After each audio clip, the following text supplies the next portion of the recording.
ბორჯომის ხეობაში ხანძარსაწინააღმდეგო ღონისძიებებში ჩასართავად თურქეთისა და სომხეთის მიერ გამოგზავნილ ტექნიკას ელოდებიან. მასშტაბური ხანძრის ლოკალიზება ამ დრომდე ვერ ხერხდება. და ინფორმაციას ფლობს ბორჯომის ხეობაში განთავსებული საველე ოპერაციების ცენტრის სტიქიასთან ბრძოლის ოპერაციას კოორდინირებას საგანგებო შტაბი უწევს. ქარზე და კლიმატურ პირობებზე იქნება დამოკიდებული, რამდენად ჩქარა შეუძლებთ ცეცხლის ლოკალიზებას. ადგილობრივი თვითმმართველობის არჩევნები 21 ოქტომბერს გაიმართება. პრეზიდენტის განკარგულება პრემიერ-მინისტრის კონტრასიგნაციას ელოდება. მოგესალმებით, თქვენ უყურებთ მოამბეს 16 საათზე. ამ დრომდე მძიმე ავითარება ბორჯომის ხეობაში მასშტაბურ ხანძარსაწინააღმდეგო ოპერაციაში სახმელეთო და საჰაერო ძალებია ჩართული. სოფელ დაბასთან ტყის მასივში გაჩენილი ცეცხლის ლოკალიზებას სასაზღვრო პოლიციის 2 და აზერბაიჯანული მხარის მიერ გამოგზავნილი 1 ვერტმფრენი ცდილობს. მიწაზე მობილიზებულია 400-მდე მეხანძრე მაშველი და 100-ზე მეტი ტყის მცველი ვითარების გართულების შემთხვევაში შემუშავებულია მოსახლეობის ევაკუაციის გეგმა. მზადყოფნა შემოყვანილი საქართველოს შეიარაღებული ძალების პირადი შემადგენლობაც. სტიქიასთან ბრძოლის ოპერაციაში დამატებით 2 თურქული ვერტმფრენიც უნდა ჩაერთოს, ასევე თურქული მხარე მზად არის საქართველოს სახანძრო თვითმფრინავიც გამოაგზავნოს. სტიქიის ზონაში მუშაობს საველე ოპერაციების ცენტრი, სადაც იმყოფება ჩვენი კორესპონდენტი სალომე ქოქიაშვილი. მას პირდაპირ ეთერში ვთავთ. სალომე, რა ინფორმაციას ფლობ ამ წუთისთვის, ხომ არ შეცვლილა ვითარება უკეთესობისკენ? დავიწყოთ ბოლო ინფორმაციით. ჩვენ ახლა სწორედ საველე ოპერაციების ცენტრიდან ვაკვირდებით ხანძრის ახალ კერას. ეს არის აი ფერდობზე, სულ რაღაც დაახლოებით ნახევარი საათის წინ გაჩნდა ეს კერა და ამ წუთებში, როგორც ვიცით, შესაბამისი სამსახურები ცდილობენ რომ გაუმკლავდნენ ამ კერას, ხანძრის ამ კერას. ჩვენ შეგვიძლია ახლა უფრო დეტალურად ხანძართან ბრძოლის შესახებ ვკითხოთ ინფრასტრუქტურის მინისტრს. ბატონო ზურაბ, ჩვენ ეთერში ვართ უკვე.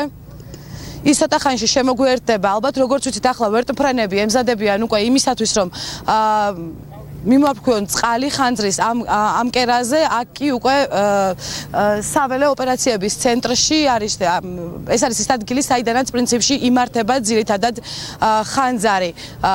დღეს საგანგებო რეჟიმში მუშაობს ყველა საგანგებო და სპეციალური სამსახური.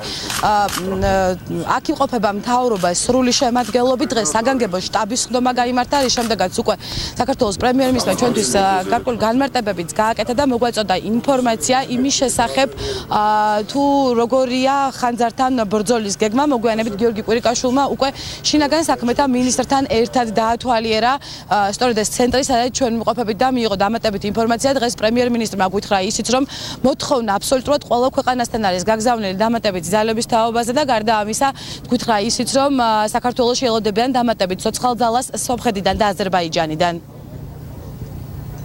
ორი ვერტმფრენი ახლა გააგრძელებს საკითხს მუშაობას, ერთი ვერტმფრენი ახლა გააგრძელებს. ისინი გადამატება, მე უკვე თვითონ გადამატება ერთი არის. პირველი დახმარება მივიღეთ აზერბაიჯანისგან და ეს არის ვერტმფრენი და ასევე სახანძრო მანქანები, რომლებიც ახლა გზაშია და ვერტმფრენი უკვე მთელი დღეა მუშაობს. მივიღეთ ძალიან მნიშვნელოვანი დახმარება თურქეთისგან, 2 ვერტმფრენი უკვე ბათუმშია და ცოტა ხანში ჩამოვა და ჩაერთვება სახანძრო ოპერაციაში. ამდენადაც ჩემთვის არის ცნობილი რუსულმა მხარემ გამოთქვა მზადყოფნა, უბრალოდ ამ დახმარების პირობებში არ გახდა საჭირო ეს დახმარება, ამიტომ ჩვენ ამ ესე ვთქვათ ძალებით ამას ყველაფერს აუვალთ. ვერტმფრენი, 2 ვერტმფრენი კიდე მოდის აზერბაიჯანიდან, მაგრამ ეს არ არის სახანძრო ვერტმფრენი. მას მოყავს ასევე ცოცხალი ძალა დასახმარებლად 50 კაცის შემადგენლობით. თურქული ვერტმფრენები იქნება დაახლოებით 4 საათისთვის უკვე ბათუმში. ალბათ გითხარით ამის შესახებ მე უკვე. და უკვე დაახლოებით 5-ისკენ ჩაერთვება სალიკვიდაციო ოპერაციაში. გითხარით, ჩვენ ამ ცენტრიდან ვადევნებთ და ვაკვირდებით ხანძრის ახალ კერას. ჩვენ ახლა უკვე შეგვიძლია გადავიდეთ შეკითხვებით ინფრასტრუქტურის მინისტრთან. ბატონ ზურაბ, ხანძრის ამ კერასთან დაკავშირებით გვინდა გკითხოთ, რამდენად არის საშიში და რამდენად შესაძლებელია ამ ახალი კერის გაჩენის შემდგომ გახდეს მაგალითად რამდენიმე ოჯახის ევაკუაცია საჭირო? ეს კერა გზასთან ახლოს არის, რო ჩამოიწევს აქ მობილიზებულია სახანძრო მანქანები და წყლის ავზიანი მანქანები, ამიტომ სავარაუდოდ პრობლემა არ იქნება ხანძრის ჩაქრობა და სავარაუდოდ მოსახლეობის ევაკუაციას არ გახდება საჭირო. ბატონო, აი ამ ეტაპისთვის ყველაზე რთული ვითარება სად გვაქვს? ჩვენ ხედავთ, რომ ძალიან ძლიერი დაკვამლიანებაა, საკმაოდ ძლიერი. რთული ვითარება გვაქვს ქარიდან გამომდინარე, ორივე მხარეს რთული ვითარება არის. ქარი იცვლის საკმაოდ ესეთი ქარია, არასასიამოვნო და ხანძარს მიმართულებას უცვლის ყოველ ნახევარ-საათში და ამიტომ აქედან გამომდინარე რთული ვითარებაა. ჩდება ახალი მიმართულებას იცვლის ხანძარი, დაკვამლიანებაც ამის გამო. აი, ყველაზე ახლოს რომელ სოფლებთან შეიძლება იყოს და არსებობს თუ არა ამ შემთხვევაში დასახლებულ პუნქტებამდე ხანძრის ჩასვლის საშიშროება? ჯერჯერობით ამ წუთში, ამ ეტაპზე ეს პრობლემა არ არსებობს, თუმცა კიდევ ერთხელ აღნიშნავ, რომ ქარია და მიმართულებას იცვლის ხანძარი, მაგრამ ამ წუთში დასახლებებთან სიტუაცია კონტროლირებადია თავიდან ბოლომდე.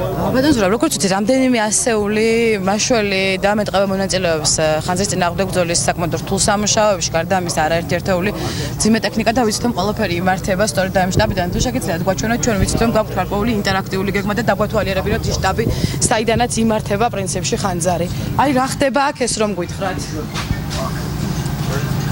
აი, აქ გვაქვს ინტერაქტიული გეგმა, რომ დააპატარავოთ შეგიძლიათ. აი, რას ნიშნავს ეს გეგმა და ხედავთ თუ არა აქ სად არის ძირითადი კერები, ბატონო? დიახ, აი გაჩვენეთ. ეს არის ინტერაქტიული როკა, რომლითაც ხელმძღვანელობს საგანგებო შტაბი ამ შემთხვევაში, აი ამ ტერიტორიიდან, დიახ? ეს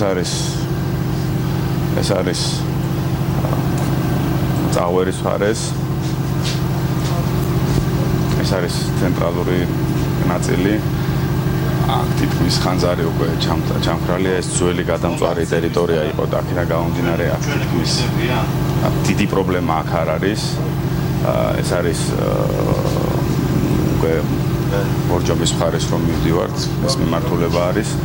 აქ სად რამდენი ერთეული ტექნიკა მუშაობს და რა გეგმით ხდება ხანძარი? საკმაოდ მძლავრი კერებია დაახლოებით 500 მაშველია და მეხანძრე არის და შიდა გასაკვირდა სამინისტროს სპეციალური დანაყოფები იმყოფებიან, რომლებიც მუშაობენ ამ ორი მიმართულებით. ქვემოთაც მობილიზებულები ვართ მაქსიმალურად, რომ კერები არ გავრცელდეს და მოსახლეობას ზიანი არ მიადგეს. სოფელი დაბა იყო გუშინ საშიშ ზონაში და დღეს ახლა ამ სოფელს საშიშროება ამ წუთში აღარ ემუქრება. როდის ხედავთ დამატებით ვერტმფრენებს და თვითმფრინავს ბატონო ზურაბას? ამ წუთის მდგომარეობით საკმაოდ კვამლიანი, საკმაოდ დიდი კვამლია და აქედან გამომდინარე ვერტმფრენებს უჭირთ კვამლში შესვლა. ამიტომ სანამ ოდნავ ქარი არ ჩადგება, მერე გააგრძელებენ ვერტმფრენები მუშაობას, ორი დამატებითი ვერტმფრენი დაგვემატება. ეხლა და როგორც პრემიერმა მოგახსენათ, თვითმფრინავით დაგვემატება ჩვენი მეზობლები მოგვაწვდიან თვითმფრინავსაც, რომელსაც დიდი ტონაჟობა აქვს და დიდი წყლის გაფრქვევის საშუალება აქვს. და მეზობელი ქვეყნებიდან ამასაც კითხავთ, ბარემ რა რაოდენობის ცოცხალი ძალა შეიძლება დაგვემატოს დახმარების სახით აზერბაიჯანი და სომხეთი იყო ნახსენები? რამოდენიმე ათეული პროფესიონალი მაშველი შეიძლება დაგვემატოს ჩვენი მეზობლებისგან.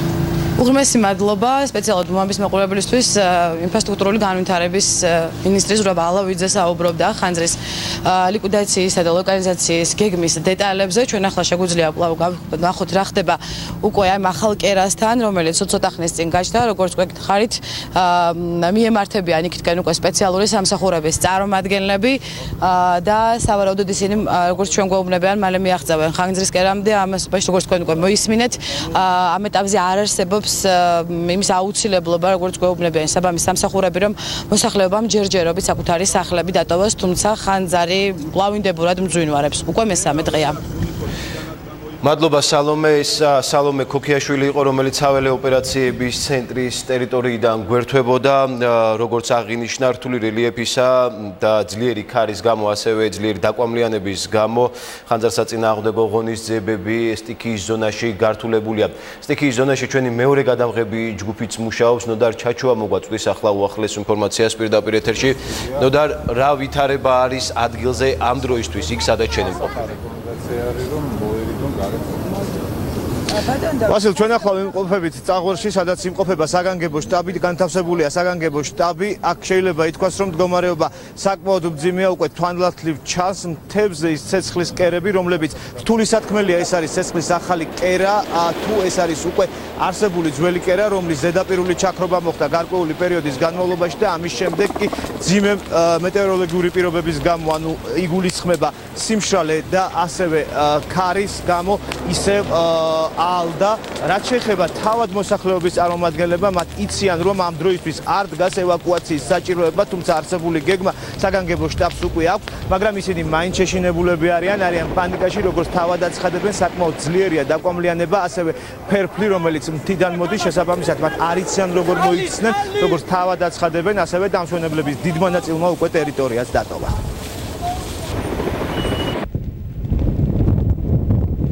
დამსვენებლები ნელ-ნელა თან მიდიან უკვე ფერფლით ცვივა მოსახლეობას დათრგუნულია, ხანძარს ვერ აკრობენ, დღითი დღე უარესდება ყველაფერი და ჩვენც რა ვიცი, ცუდ მდგომარეობაში ვართ, ეს კვამლი ხალხს გვაწუხებს და გაუსაძლისი აქ უკვე ყოფნა. ფერფლი მოდის. კვამლი ცოტა ბორჯომისკენ მიდის უფრო, ახლა აქეთ არ ჩანს ძალიან. წუხელი ძალიან მეშინოდა. ისეში მეშინდა გადმოვიდა უკვე ის ნარგავები, რომ იწვებოდა ახალი ნარგავები. ისეთი შიში ჰქონდა, ხალხი პანიკაში იყო ჩავარდნილი. დაკვამლიანება და ფერფლი, სადაც ჩვენ ვიმყოფებით ადგილზე მართლაც შესამჩნევია, თუმცა რამდენად არის დასაშვებ ზომასთან დაკავშირებით, ამაზე უკვე ჯანდაცვის მინისტრთან ვისაუბრებთ. დატონი დავით სერგენკო, დატონი დავით, მოგესალმებით. პირველ რიგში სანამ ჩვენ ჩართვისთვის მემზადებოდით, მანამდე მოსახლეობის წარმომადგენლები, დამსვენებლები მოდიოდნენ და გეკითხებოდნენ, როგორ უნდა მოიქცეთ, რამდენად საშიშია, რა რეკომენდაცია გვაქვს ჯანდაცვის სამინისტროს და როგორ უნდა მოიქცნენ ამ შემთხვევაში. მოგესალმებით. დღევანდელი ამედი ქარი მუდმივად იცვლება, დაკვამლიანების ხარისხი მაღალი არ არის, თუმცა ჰაერში მაღალი არის ნაცრის შემცველობა, ამიტომ სასახა რეკომენდაცია იქნება, რომ ბავშვები და ის მოზრდილები, ვისაც აქვს ამა თუ იმ სახის ქრონიკული დაავადებები, მოერიდონ გარეთ ყოფნას და იყვნენ სახლებში. საჭიროების შემთხვევაში გამოიყენონ მარტივი პირბადე, რადგანაც პოტენციურად ამას შეიძლება კონდეს გარკვეული რისკი. და რამდენად ხშირად ხდება მონიტორინგი თავად ამ ჰაერში, ანუ დაკვამლიანების და ანუ დასაშვებ ზღვარს რამდენად მიუახლოვდა ამ დროისთვის, თუ ანუ ახლოს არიან საკმაოდ მდგომარეობა მუდმივად იცვლება, რადგანაც ქარის მიმართულება მუდმივად იცვლება, ერთის მხრივ ხეობაში ქარი სულ არის, რაც ჰაერის დაბინძურების მხრივ კეთილსაიმედო ნიშანი არის, რადგანაც ნეავდება, თუმცა ხანძრისთვის ეს არის ძალიან ცუდი და ალბათ მთავარი ხელშემშლელი ფაქტორი. ამისი დოკუმენტური მონიტორინგი ძალიან რთული არის, იმიტომ რომ სიტუაცია იცვლება, ამიტომ რეკომენდაციები მიმართული არის მაქსიმალური გადაზღვევისაკენ. და რაც შეეხება ბატონ დავით ზოგად სიტუაციას, საგანგებო შტაბის ინფორმაციით, რა სიტუაცია ამ დროისთვის რეგიონში, თავად ხანძრის კერები არის თუ არა ახალი კერები და როდის შეიძლება ვთქვათ, რომ აი კონკრეტული გარდამტეხი ნაბიჯი უკვე გადაიდგა ხანძრის წინააღმდეგ ბრძოლაში. ხანძარს ამ შემთხვევაში სპეციფიურობა აქვს, რომ რელიეფი არის ძალიან რთული, რაც პრაქტიკულად ავიაციის გარდა მისტომადობას შეუძლებელს ხდიდა აქამდე და მეორე მშრალი ამედი და ქარი, რომელიც კერების გავრცელებას უწყობს ხელს. გუშინ ღამის განმავლობაში მოხდა რამოდენიმე დამატებითი გზის გაჭრა, რამაც საშუალება მოგცა, რომ ტექნიკა მიგვეზიდა, შეიძლება ისდაგვარად ახლოს სამაშველო ტექნიკა და დღის განმავლობაში, როგორც ხედავთ, სამი ვერტფრენი განუწყვეტლივ ასრულებს სამაშველო ოპერაციებს. დღის მეორე ნახევრიდან ამას დაემატება კიდევ ორი ვერტფრენი და ჩვენი მედი გვაქვს, რომ აი ამ ჩართულობით მოხდება გარკვეული გარდატეხა. დღის განმავლობაში დინამიკა არის ერთგვარი გარდამავალი წარმატებით, მიდის ტენდენცია ლოკალიზაციისკენ, თუმცა იგივე ქარი და მშრალი ამენდი ამას ამ შედეგის გამყარებას ართულებს. რა რაოდენობის ფართობია განადგურებული, თუ შეიძლება ითქვას ამ დროის მონაცემებით, რამდენად გაიზარდა გუშინდელთან შედარებით მონაცემები. რთული სათქმელია, ჩვენ დღეს რამოდენიმეჯერ გქონდა, რომ სპეციალური ტექნიკით გაგვეზომა დაახლოებითი ფართობი, თუმცა ძლიერი გაკვამლიანება ამას შეუძლებელს ხდის. ჩვენ შეგვიძლია ვივარაუდოთ, რომ რამოდენიმე ათეული ჰექტარია ხანძრით მოცული. და რაც შეეხება აი როდისთვის ველოდებით უკვე დამხმარე როგორც საჰაერო ძალას, როდესაც ელოდება იგივე თურქეთიდან საქართველოს და რამდენად დაეხმარება უკვე ეს დახმარება, რამდენად გარდამტეხი იქნება ხანძრის წინააღმდეგ ბრძოლის საკითხში.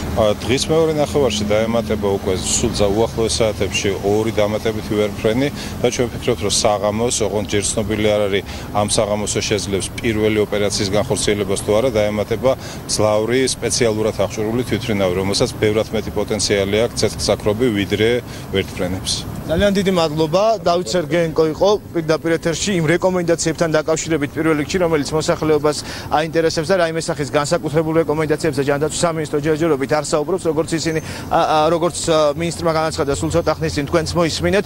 პირველი რეკომენდაცია, რომელიც ადგილზე რეგიონში იმყოფება, არის ის, რომ მოარიდონ ბავშვები თავად გარემოს დაკვავლიანებულ ტერიტორიას და ყავდეთ ისინი სახლში ან გარეთ გამოსვლის შემთხვევაში ატარონ პირბადეები. რაც შეეხება მდგომარეობასთან დაკავშირებითაც მივიღეთ ინფორმაცია და სულ ცოტა ხანში, როგორც თქვენ უკვე გაიგეთ, რამდენიმე საათში საქართველოს ელოდება უკვე თურქეთიდან ვერტმფრენს, რომელმაც გადამწყვეტი როლი უნდა შეასრულოს, შეიძლება ითქვას, ხანძრის წინააღმდეგ ბრძოლის საკითხში.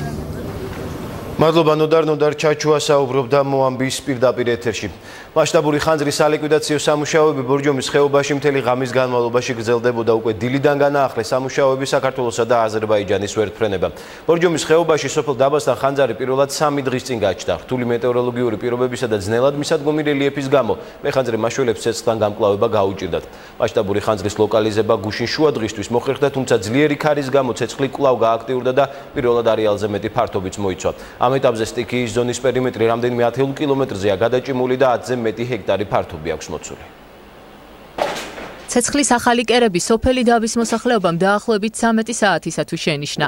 საცხოვრებელი სახლებიდან მთის ფერდობზე გაძლიერებული ხანძრის თვალნათლივ დანახვის შემდეგ ადგილობრივები შეშინდნენ და მეტი დახმარება მოითხოვეს. მუშინა სულ არ იყო ყვავილი, დღეს ჩამოვიდა და სტუმრები იყვნენ ჩამოსული და წავიდნენ. აღარ გაჩერდნენ. ცეცხლის ჩაქრობას ბორჯომის ხეობაში ხელს კვლავ გაძლიერებული ქარი უშლის. ვერტმფრენებითა და მძიმე ტექნიკით სტიქიის ზონაში ხანძრის ლოკალიზებას მესამე დღეა ცდილობენ. ვერტმფრენების საშუალებით მდინარეში სპეციალურად მოწყობილი საგუბარიდან წყალს ფაქტობრივად შეუჩერებლად იღებენ და განსაკუთრებით მწვავე კერებს ასხამენ.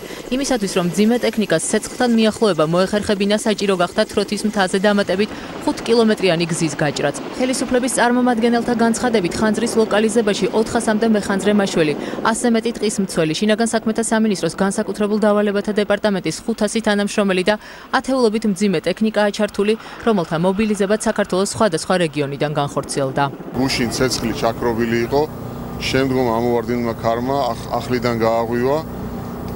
ჩვენ შეგვიძლია ხაზგასმით აღვნიშნოთ, რომ მოსახლეობას საფრთხე არ ემუქრება. რა თქმა უნდა, რამდენად ჩქარა მოვახდენთ ცეცხლის ლოკალიზებას და ჩაქრობას დამოკიდებულია ბუნებრივ პირობებზე. მოსახლეობისათვის საფრთხის აცილებისა და ხანძრის სწრაფად ჩაქრობის მიზნით ხელისუფლების წარმომადგენელთა განცხადებით დახმარების თხოვნით ყველა მეზობელ ქვეყანას, ასევე ევროკავშირს მიმართეს. გაგზავნილია ინფორმაცია ფაქტობრივად ყველა მეზობელ ქვეყანასთან, არის ზოგიერთი ქვეყნიდან უკვე წინასწარი თანხმობა და ველოდებით უკვე დაზუსტებას დეტალების. Ფიქრობ, რომ ჩვენ კიდევ უფრო გავძლიერდებით, ანუ შემოგვემატება მეტი ტექნიკა და კიდევ უფრო რომელ ქვეყნებთან მიმდინარეობს დაზუსტებით თუ შეიძლება? ყველა მეზობელ ქვეყანასთან, მათ შორის ევროკავშირთან და ასე შემდეგ. ჩვენ საკმარისზე მეტი ძალა გვყავს იმისთვის, რომ ამ ხანძარს გავუმკლავდეთ. იმისთვის, რომ ხანძარი იქნეს ლოკალიზებული, ეს მარტო ადამიანურ ფაქტორზე არ არის დამოკიდებული, მინდა გითხრათ, რომ ძალიან დიდი წილი, ესე ვთქვათ, ბუნებრივ და კლიმატურ პირობებზე მოდის. მოსახლეობამ საფრთხე გუშინ გვიან ღამიდან იგრძნო. მათმა ნაწილმა ბავშვებთან ერთად ღია ცის ქვეშ გაათენა. ბორჯომის ხეობა დატოვა დამსვენებელთა უმრავლესობამ. ერთი საცუდავი ვერტალოდი დაბრინავდა მარტო. და ეხლა დაემატა ვერტალოდები. ეს ცეცხლი სალი სოფლამდე მოვიდა. უკვე სოფელში უნდა გადმოსულიყო რა ეს სალი. უყურებთ, აქ საშინელება იყო, ბავშვები ტიროდნენ, წიოდნენ. გვეშინოდა, იმიტომ რომ ქარი აძლიერებდა, ნამდვილად აქეთ ეს ტერიტორია აქედან რომ გადმოსულიყო აი მხრიდან. მე მოსახლეობა საშიშროება ელოდა. ზოგმა ჩააწყო ბარგი, ემზადებოდა წასასვლელად, იმიტომ რომ მართლა მიუვალ ადგილზეა, სახანძროები ვერ მიდიან ახლოს მანქანები, რომ ჩაიქრო და ვერტმფრენის მუშაობა შეჩერებული იყო საღამოდან.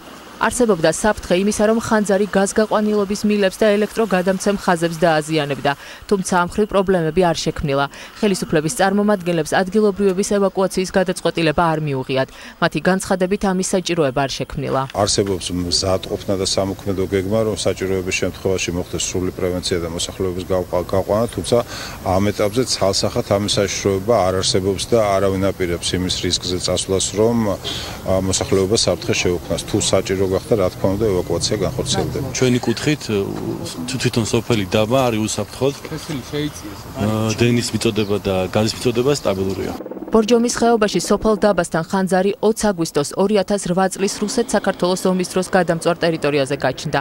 21 აგვისტოს შუადღისთვის ხელისუფლების წარმომადგენლები ხანძრის ლოკალიზების იმედს გამოთქვამდნენ, თუმცა ქარის გამო ცეცხლის კერები კვლავ განახლდა. მეხანძრე მაშველებს მუშაობაში ხელს ძლიერი დაკვამლიანებაც უშლიდა. ეროვნული სატყეო სააგენტოს ხელმძღვანელის ინფორმაციით ამ დროისათვის 12 ჰექტარზე მეტი ფართობია დამწვარი. დამაიმედებელ პროგნოზს აკეთებენ სინოპტიკოსები. ბორჯომის რაიონში ხვალ დღის მეორე ნახევარში შესაძლოა იწვიმოს. სინოპტიკოსების განცხადებით დღეს მთელი დღის განმავლობაში სტიქიის ზონაში უნალექო ამინდი და 30-32 გრადუსის სიცხე შენარჩუნდება. რაც შეეხება ქარის ინტენსივობას, მიმდინარე საათებში შეინიშნება სუსტი ქარი, ღამის საათებში კი მისი სიმძლავრე უნდა შემცირდეს. სავარაუდოდ მოიღრულება ამაღამ დღეს ღამით ბორჯომის ხეობაში, წვიმის ალბათობა ძალიან მცირეა, უფრო დიდი ალბათობით ხვალ დღის ბოლოს გაწვიმდება ბორჯომის ხეობაში და დღის მეორე ნახევრიდან იქ ქარიც შეიცვლება თავის მიმართულებას, დღეს თუ ქრის იქ აღმოსავლეთის ქარი, ხვალ დღის მეორე ნახევრიდან დასავლეთის მიმართულების ქარი იქროლებს 3-8 მეტრი წამში სიჩქარით და დიდი ალბათობით გაწვიმდება. დღის სხვა სიახლეების შესახებ 2017 წლის ადგილობრივი თვითმმართველობის არჩევნები 21 ოქტომბერს გაიმართება. შესაბამისი საკანონმდებლო აქტი გიორგი მარგველაშვილმა უკვე გამოსცა. დოკუმენტი კონტრასიგნაციისთვის გადაიგზავნა პრემიერ-მინისტრს. მთავრობის ადმინისტრაციის ინფორმაციით პრეზიდენტის განკარგულებას უკვე აქვს პრემიერის თანხმობაც. საქართველოს კონსტიტუციის 73 მუხლის მეორე პუნქტის, საქართველოს ორგანული კანონის, საქართველოს საარჩევნო კოდექსის 133 მუხლის მეორე პუნქტისა და საქართველოს ორგანული კანონის ადგილობრივი თვითმმართველობის კოდექსის 150 მუხლის მესამე პუნქტის შესაბამისად მუნიციპალიტეტის წარმომადგენლობითი ორგანოს, საკრებულოს და თვითმმართველი ქალაქის თვითმმართველი თემის მერის მორიგი არჩევნები დაინიშნება 2017 წლის 21 ოქტომბერს. საზოგადოება ამის თაობაზე იყო ინფორმირებული და პოლიტიკური ძალები იყვნენ ინფორმირებული 2 თვით ადრე. ახლა ეს არის უკვე კონკრეტული დოკუმენტი, რომელიც გამოიცა და რომელიც გადაგზავნილი არის კონტრასიგნაციისათვის. ოპოზიციური პარტიები იმ განცხადებასა და წერილს ავრცელებენ, რომელიც მათ საკონსტიტუციო ცვლილებებთან დაკავშირებით საპარლამენტო უმრავლესობის ლიდერს გაუგზავნეს. წერილს 11 ოპოზიციური პოლიტიკური პარტია აწერს ხელს. განცხადებაში ნათქვამია, რომ კონსენსუსის მისაღწევად და დიალოგის დასაწყებად აუცილებელია ქართული ოცნება დაუბრუნდეს საკონსტიტუციო რეფორმის დაწყებისას მისსავე მიერ შეთავაზებულ მოცემულებას, რომლის მიხედვითაც 2020 წლის საპარლამენტო არჩევნები სრულად პროპორციული საარჩევნო სისტემითა და მანდატების სამართლიანი გადანაწილების პრინციპით ჩატარდება. ერთ-ერთი საკითხი, რასაც ასევე პრინციპულ საკითხად აყენებს, მოლაპარაკებების პროცესში პრეზიდენტის არჩევის პირდაპირი წესია. ოპოზიციაში აცხადებენ, რომ თუ ქართული ოცნება გაიზიარებს ამ საკითხებს, ოპონენტები დიალოგისთვის მზად არიან. განცხადება გაავრცელეს ინტერპარტიულ ჯგუფში გაერთიანებულმა არასაპარლამენტო ოპოზიციურმა პარტიებმაც, მათ წერილშიც მთავარ საკითხებად საარჩევნო სისტემა, მანდატების გადანაწილება, საარჩევნო ბლოკები და პრეზიდენტის არჩევის წესია დაფიქსირებული. პირველი ყოვლისა ყველაზე მნიშვნელოვანი გადავდივართ პროპორციულ საარჩევნო სისტემაზე. მეორე, გადაუნაწილებელი მანდატები უნდა იყოს დონტის პრინციპით პროპორციულად გადანაწილებული. მესამე, ბლოკები უნდა იყოს შენარჩუნებული.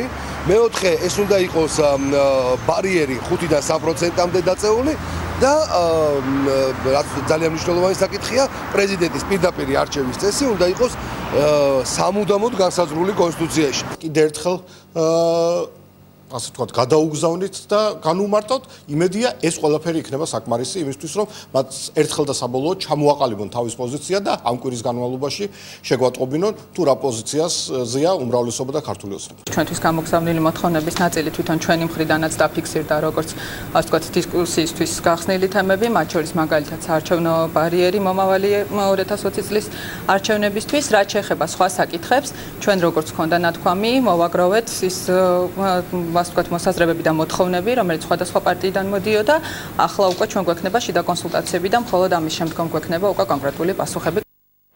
საკონსტიტუციო ცვლილებებზე მმართველი გუნდისა და ოპოზიციის შესაძლო დიალოგს დადებითად აფასებს საქართველოს პრეზიდენტი გიორგი მარგველაშვილის განცხადებით, ვინაიდან გაჩნდა იმის გააზრება, რომ კონსტიტუცია უნდა იყოს დამყარებული, ეს მისასალმებელია, თუმცა თუ არ შეიცვლება სულისკვეთება, ქვეყანა ვერ მიიღებს კონსტიტუციას. პრეზიდენტის განცხადებით ის მიესალმება კონსულტაციებს, თუმცა ამავე დროს აკვირდება ამ პროცესს. საკონსტიტუციო ცვლილებებთან დაკავშირებით ქართული ოცნებისა და ოპოზიციური პარტიების პირველი შეხვედრა 18 აგვისტოს შედგა. ამ შეხვედრაზე პოლიტიკურმა პარტიებმა საკუთარი პოზიციები დააფიქსირეს. ამავე შეხვედრაზე ითქვა, რომ მსგავსი ტიპის დიალოგი პოლიტიკურ სპექტრში გაგრძელდება და ჩაინიშნება შემდეგი შეხვედრაც. მე მივესალმები ამ კონსულტაციებს. თუმცა ამავე დროს უნდა გავითვალისწინოთ, რომ თუ არ შეიცვლება სულისკვეთება და თუ სულისკვეთება იქნება ასე, რომ ჩვენ გვაქვს პულტები და ჩვენ ყველაზე ჭკვიანები ვართ, ჩვენ ვერ მივიღებთ მოქმედ კონსტიტუციას. მე მივესალმები კონსულტაციებს, მაგრამ ამავე დროს ყურადღებით ვაკვირდები არსებულ პროცესს. განათლების სამინისტრო ანექსირებულ ყირიმში ქართველი მოსწავლეების გამგზავრების ფაქტს ეხმაურება. ჯეჯელავას უწყების შეფასებით ცენტრ არტექსში წასვლა სკოლის ადმინისტრაციის ან ერთი კონკრეტული მასწავლებლის გაუთვითცნობიერებელი გადაწყვეტილება იყო, რის გამოც მოსწავლეები რუსეთის მიერ ანექსირებულ ყირიმში მოხვდნენ. ოფიციალურ განცხადებაში ნათქვამია, რომ სამინისტრო გმობს რუსეთის მიერ ყირიმის ანექსიას და სკოლის ადმინისტრაციას პედაგოგებს მოუწოდებს მომავალში მეტად ინფორმირებულნები და ჩართულები იყვნენ სკოლის როგორც შიდა, ისე გარე პროცესებში. შეგახსენებთ 156 საჯარო სკოლის 6 მოსწავლე ანექსირებულ ყირიმში საბავშვო ცენტრ არტექსში გაემგზავრა. გავრცელებული ინფორმაციით ოკუპირებულ ტერიტორიაზე ბავშვების ჩასვლის მიზეზი რუსული ენის შესწავლა იყო. მოამბე სკოლის დირექტორთან დაკავშირება ვერ მოახერხა. მისი მოადგილე კი აცხადებს, რომ ბავშვების გამგზავრებასთან დაკავშირებით ინფორმირებული არ იყო და საკითხით დაინტერესდება. არტექსში საერთაშორისო შეკრების ორგანიზებას რუსეთის ხელისუფლების სახელით რუსული ენის საბჭო ახორციელებს. ჩვენ არ ვიცით არაფერი, კურსი არ ვარ, გარდადეგებია და რა ვიცით ახლა ვინცაც წავიდა. გავიკითხავ შეულებაში არიან მასწავლებლებიც და ბავშვების არდადეგებზე. ვგმობთ რუსეთის მიერ ყირიმის ანექსიას და კიდევ ერთხელ ვაფიქსირებთ ჩვენს ურყევ პოზიციას უკრაინის ტერიტორიული მთლიანობის მიმართ. მოუწოდებთ ყველა სკოლის ადმინისტრაციას და მასწავლებელს მომავალში მიიღონ მეტი ინფორმაცია და გააკეთონ გაცნობიერებული არჩევანი. მოამბე 16 საათზე ამით დასრულებულია. პირდაპირ ეთერში ზუსტად 18 საათზე დავბრუნდებით. მადლობა რომ გვიყურებთ. დარჩით საზოგადოებებზე.